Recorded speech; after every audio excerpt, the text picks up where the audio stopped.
If you follow me on Instagram and you've been checking out any of the stories that I've been posting over the past couple of weeks, you'll see that I've been delving into a bunch of old storage boxes. Now, I was actually looking for some old comics that I want to feature on this show in the near future, but whilst I was doing it, I came across a load of crazy random shit that I forgot that I even had, and one thing that I came across was a shit ton of old school Warhammer. So as a kid, I was obsessed with Warhammer. I never really used to buy it from the Games Workshop. All mine came from car boots and flea markets and market stalls and stuff like that, because I was raised around all that shit. So over the years, I amassed like a crazy collection of vintage Warhammer. I also used to get it given me by my dad's friends that knew that I was into it, so they'd always pick it up when they saw it. And then over the years, people gave me Warhammer as well, and this meant that over the span of the years that I was interested in it, people used to give me loads, and I amassed a fucking huge collection of crazy old vintage Warhammer. Then, a couple of years ago, randomly, I was in Nottingham for an event, and whilst I was there, I had some time to kill, so I thought, fuck it, I'm gonna go to Warhammer World. I'd always thought about going when I was younger, when I was really into it. At this point, like, I'd not really thought about Warhammer for years, but I knew it was there, and I thought it would be a fun thing to go and take my camera. So I went, and I shot a little video, and it's still one of the highest fucking viewed videos on this channel. It also kinda kickstarted my interest back up for it. And within the few months of that video dropping, I bought quite a bit more Warhammer, just a few sets, and sat cutting them out and painting them, and spent a long time painting each one, way longer than I spent when I was a kid painting them. If you're not familiar with Warhammer, it's a British-made miniature army gaming system. I always said that it kind of blurs the lines between Airfix and Dungeons and Dragons, because you get these figures, you cut them off sprues, you glue them together, you paint them up, and then you play a game with them. So it's like Airfix, but then it's also like Dungeons and Dragons. And this is something that's like a subculture that's fucking huge all over the world. I went to the Games Workshop store in fucking Tokyo, so that shows how fucking vast spread this thing is. Also, as a kid, they were like the coolest minifigures. I loved minifigures. If you watch this show, you'll know that I love me some minifigures, monster in my pockets, muscle figures and shit like that. And as a kid, these were like the fucking perfect miniature monster figure. They were fucking dope, and I couldn't get enough of them. When it comes to Warhammer, I never really played it much as a kid. I had one friend that played it, and he was way richer than me, so we had all this fucking sick Warhammer, and I had all my car boot Warhammer that I'd painted loads of time, and mine just looked like shit. I remember years later being at college and mentioning to one of my friends that I enjoyed painting Warhammer back in the day, and he came up with the perfect analogy for it. He said, Warhammer, is that not that game where the more money you spend, the longer your ruler can fire? And it's always stuck with me as like the perfect explanation for what Warhammer is. It's also funny because all these years later I've been posting like the odd bit of Warhammer on my Instagram story, and people are hitting me up like, oi bruv, I had shit tons of Warhammer as a kid. I never really told anyone I was into it, but I fucking loved Warhammer. And this is all different types of people, from my geeky friends to my full-on roadman gangster friends. There was so many fucking closet fucking Warhammer fans as a kid. Where was you all when I needed dudes to play it with? But with all that said, they are fucking awesome models, and whether you game with them or you just buy them and paint them and customize them and display them on your shelf, there's something that once you get into, it's pretty fucking hard to get out of, because it's fucking addictive. So over the past few years, I've thought about kind of getting back into Warhammer, but something that I'm really bad for is that I don't like to do stuff if there's no reason to do it. When I do these toy videos, it's for Slimehouse. When I'm doing artwork, it's to promote Slimehouse or to put out t-shirts. When I'm filming, it's to make films. It's all like pushing the Slimehouse brand. And me sat painting Warhammer for hours is doing nothing but wasting the time that I need to be putting into other more productive things. So that's the reason why I haven't really done much in the past couple of years, even though I fucking love it.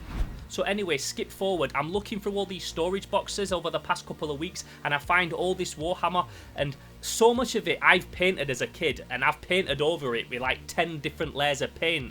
So I'm thinking there must be a way, in 2021, there must be a way that you can take the paint off Warhammer. Now, I always knew that you could do it to the metal Warhammer. You could put it in thinners and it'd take all the paint off, because we had a DT technician at school and he used to do it for us. But I didn't think you could do it to plastic models. Whenever we tried with plastic models back in the day, it just melted them. So I thought there's got to be a way in 2021 that I can take the paint off a plastic model without ruining it. So I obviously went on YouTube and I found that you can soak them in Detol. Now, Detol is a cleaning solution. I don't know if you can get it all over the world, but they sell it in most convenience stores in England. It's got a really strong smell and it's like a sterile cleaning fluid. So I bought like 6 litres of this shit and I got out a load of Warhammer. I actually got given a load more Warhammer over the last 2 years by my friends Craig and Eskar. So I started with that stuff and I got jars and I filled it with the models and I poured this Detol in, and then you've got to leave it for 12 hours. So I'm thinking, I might end up melting all these models. I know that I've seen someone do it on YouTube, but no doubt I've done it wrong because I was just kind of going for it. I watched like 3 minutes of a 15-minute video and thought, yeah man, I'll just give it a go. So I'm kind of feeling dubious that, fuck, maybe I've ruined all these figures. I'm going to open up the jar and they just all melted into one big plastic clump. Maybe I've put too many in. The guy on the video was just doing one at a time, and I've got like fucking 300 odd models that I want to do, so I'm putting loads in. Anyway, I came back 12 hours later, I picked one up, I started brushing it with my thumb, and fucking hey presto, it started taking all the paint off. So I was like, oh, nice one. This is me for the next few days. I'm just gonna fucking blast this Warhammer. So I'm stripping all these models, I'm taking them out of the Detol, and then you've got to brush them with a toothbrush, and I'm doing 1 and 2 and 10 and 20 and 30, and I'm soon finding out that this shit Detol is fucking strong. I've breathed so much of it in that like it's starting to make me dizzy. It's also fucking my hands up. I filmed a video of my hands and they were all like flaky and shit, like some leprosy zombie hands. So I was like, yo, I probably need to get some gloves. It seems like Detol is a chemical that's fine for cleaning your hands very sparsely, but if you're keeping your hands in it for hours and hours on end, it's really not fucking good for you. I also noticed that once you'd been cleaning them with the Detol, if there was any little tiny bits of paint left, I thought, I'll just put them under a tap and rinse them. That's not a good idea. The water mixes with the Detol and the paint and leaves them with like a little slimy kind of gooey residue on them. So I was really impressed with the results I was getting, but it wasn't perfect. There was still something there that I thought, this could be improved. So one of my other friends got in touch with me on Instagram, who I know has done Warhammer for quite a while now, Luke, and he said, yo, I've got an even better way that you can do it. I've got an ultrasonic cleaning machine. You can borrow it, you put them in this machine, pour some methylene inside, you turn that shit on and it cleans them in 12 minutes. So I'm getting this process down now from 12 hours to 12 minutes, so you don't know I was going to fuck in when I got this electronic machine that does it. Also having like crazy ADHD and having like really little patience for anything other than like sat drawing and editing and creative shit, I like jumped at the chance of being able to clean this shit in 12 fucking minutes. So he dropped me the machine off and I cracked on blasting the rest of the army.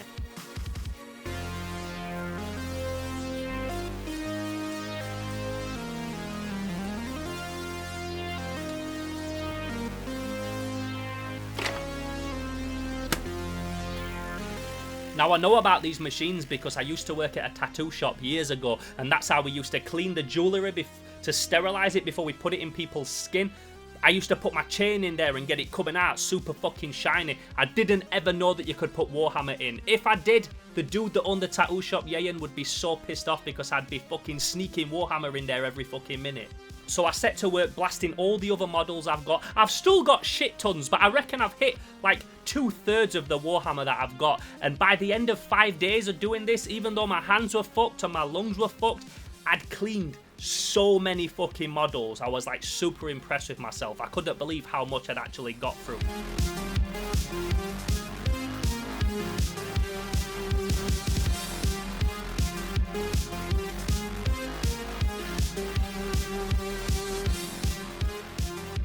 There was a couple of things like a big land raider that I tried to take apart and it wouldn't fit in the ultrasonic machine, so I had to still do the Detol method on that, but it really reduced the amount of Detol that I was using in the end. I used 3 bottles of methylene and pretty much fucking cleaned everything that I've got. There's been so much stripping going on in this kitchen. This kitchen's been like the fucking full Monty for the past 5 days, just pure stripping. So as you can see now, I've got a table full of this stuff, and then I raised the question of what do I do with it all? I didn't really think that far. So like I said earlier, I don't really like sitting and doing hobbies that are no reason other than just for my own masturbatory pleasure. I don't want to just sit there and paint a shit ton of models, because even though I enjoy it and it gets me better at painting and things like that, it doesn't really lead anywhere other than just something that stimulates my brain. and I've got too much fucking stuff to do. I've always got too many commissions and too many projects that I need to edit, and if I do ever chill, it's to play PlayStation and old school games, so I can't really afford to add another hobby to my fucking list of things that I can be procrastinating with when I've got shit that needs doing. But then it got me thinking, like, I've got so much of this Warhammer, most of it's like 20 years old. Maybe I could do some little Slimehouse videos with it.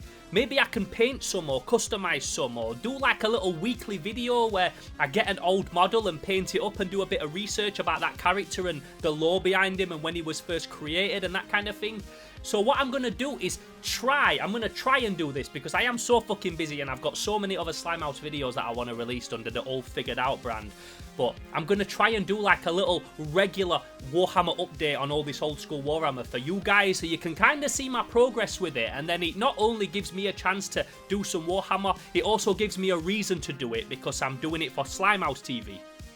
I've also got a huge box of like first edition Warhammer, really fucking old stuff. There's even some really old Dungeons and Dragons in there, back when Warhammer was just pretty much one fucking single piece. So that'll be really interesting to get through. I've not even started stripping that yet, because a lot of them were actually painted by dope guys back in the day. So I don't want to strip all that, I want to keep a lot of it. But that'll also make a nice little interesting video on its own, I reckon. But until then, make sure you follow me on Instagram at Theo_Kane_Slimehouse. You can check out all the stuff that I put on there. Check out the stories. I've archived them on my main page, so you can go back and look at all of the crazy stuff that I've been pulling out of storage. Also, if you want to check out any of the other videos on the channel, there's a shit ton of cool stuff on here. I'm always putting stuff out. I said always, not as much as I'd like, but I try to keep the videos pretty regular. There's also the video at Warhammer World that you might enjoy if you're used to collect Warhammer or you're interested in finding out more about Warhammer. But I'd also like to hear in the comments what you think about this little video idea that I've got. Did you used to collect Warhammer? Do you still collect Warhammer? Let's chop it up in the comments and talk about some Warhammer memories. Also, if you want to help make Slimehouse bigger and better than ever, you can subscribe to our Patreon. That's patreon.com/Slimehouse TV, and you can help make Slimehouse bigger and better than ever. In the meantime, I'm Theo Kane, this is Slimehouse TV, and I'll catch you in the next video, but for now, I'm gone. Pow!